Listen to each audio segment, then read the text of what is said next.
Ni mojawapo kati ya miradi mikubwa ya kimkakati katika mkoa wetu. Mradi wa stendi ya kisasa kabisa ya mabasi ya mkoa wa Manyara ambayo imejengwa katika wilaya Hanang', mji mdogo wa Katesh.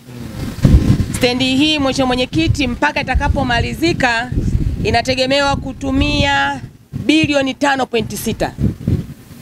Lakini mpaka sasa tunavyozungumza mradi huu umeshafika asilimia takriban 95 na zaidi. Na mkandarasi anayehudumia mradi huu ameshalipwa takriban bilioni 4.5. Na kazi ndogo ndogo za kumalizia zinaendelea. Mradi huu licha ya kwamba ni mradi wa kimkakati, lakini mmoja kati ya miradi ambayo pia imechelewa kumalizika katika muda uliokuwa umepangwa. Lakini umalizikaji wake sisi kama mkoa pia ilikuwa nje ya uwezo wetu. Ni fedha ambazo zinatuma moja kwa moja kutoka serikali kuu na ndio mkandarasi anaendelea na kazi. Kwa hiyo kuna muda ulipita hapa mkandarasi alicheleweshewa kupokea malipo. Kwa hiyo kazi zinakwenda zinasimama, lakini kwa sasa hivi tunaelekea kwenye kumaliza. Ingekuwa katika ile kawaida hii stendi ingekuwa tayari imeshaanza kazi, alafu asilimia zobakia tungezimalizia. Lakini kwa umuhimu wa stendi hii na kwa kuwa miradi ya kimkakati yote ambayo imetekelezwa kwa fedha zilizoletwa na Mheshimiwa Daktari Samia Suluhu Hassan ni fedha ambazo hazikwami kabisa, labda zinachelewa kidogo, tumekusudia tumalize mradi huu kwa asilimia 100, na ifikapo kabla ya tarehe 30 tutakuwa tumeshaanza kuruhusu magari kuingia hapa ndani kabla hatujafanya sherehe maalumu ya kuzindua mradi huu. Lakini mradi huu kwa umuhimu wake na kwa kuwa ndio mradi mkubwa wa kimkakati katika mkoa wetu pia, stendi hii imepewa jina la Mheshimiwa Daktari Samia Suluhu Hassan, na jiwe la ujenzi wa mradi huu liliwekwa hapa na Mheshimiwa Kitila Mkumbo wakati alipopita katika ziara zake za kikazi katika mkoa wetu wa Manyara. Mheshimiwa Mwenyekiti, faida itakayopatikana katika mradi huu ni kubwa sana. Ukiangalia kule kuna fremu za maduka kule ambazo tunategemea wafanya biashara watafanya shughuli zao pale. Hii stendi itafanya kazi usiku na mchana. Itahudumia mabasi yote yanayopita katika barabara hii, yanayokwenda na yanayorudi katika mikoa ambayo tunaunganishana nayo kwa kutumia barabara hii kubwa. Lakini pia tunategemea kufungua uchumi hata wa maeneo ya jirani yaliyoko hapa. Hivi ninapozungumza na wewe, halmashauri imeshapima viwanja katika maeneo haya na kazi mbalimbali zinaendelea na viwanja hivi watu wanavikimbilia kweli kweli. Kwa hiyo thamani ya eneo hili limekuwa. Mheshimiwa Mwenyekiti, sisi tunaendelea sana kumshukuru Mheshimiwa Daktari Samia Suluhu Hassan kwa sababu mbali ya mradi mkubwa ambao mmekwenda kuona leo asubuhi ambao ni mradi wa kijamii kule Wallet, lakini pia wananchi wa Hanang' na Katesh hawatoacha kumshukuru Mheshimiwa Samia na kumuombea kwa makubwa ambao wameyafanya katika wilaya hii ya Hanang'. Hii ni kumbukumbu kubwa sana, lakini ni uchumi mkubwa sana wa mkoa na taifa kwa ujumla.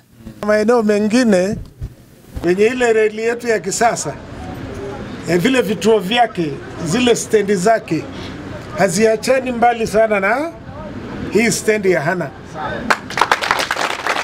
Kwa hivyo mkoa wetu tunapiga maendeleo.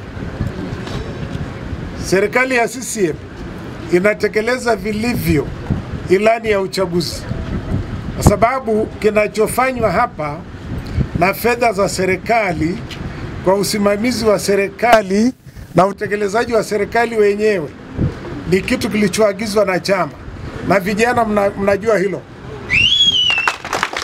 CCM hoye! Vijana si mnajua?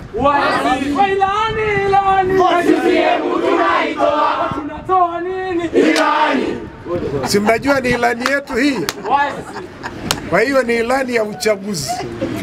Tulisema kwenye kitabu chetu tuwahudumie wananchi wa nchi hii kwa kila nyanja, kwa kila sekta, hata kwenye hii sekta ya usafirishaji. Kwa hivyo wananchi wa Hanang' hapa mjini Katesh wamepata stendi nzuri kubwa. Vile vibanda vyote maarufu frames itakuwa ni biashara mbalimbali za kila aina. Itakuwa pale Babati mjini unasema sasa hebu ngoja niende shopping Katesh. Maana ndio hakika vitu vitakuwa huko. Ukiingia huku utafikiri huko uwanja wa ndege. Maana kuna sehemu abiria wanasubiria mabasi, wamekaa raha mstarehe, na humu ndani kuna sehemu unapata kahawa kidogo, unapata chakula kizuri. Jamani, tuseme nini zaidi ya kushukuru? Tumshukuru Dr. Samia, tuishukuru serikali, tuipongeze CCM kwa kuja na mawazo haya mazuri ya manufaa na maendeleo kwa wananchi wa nchi yetu. Kwa hivyo mkuu, mimi nikupongeze sana, hongera sana. Unatuongoza vizuri katika mkoa, na timu yote hii ya watendaji wa serikali kuu, halmashauri za wilaya chini ya Mama Kamili, mwenyekiti wa halmashauri, kusema kweli tunatekeleza itakiwavyo. Hongereni sana.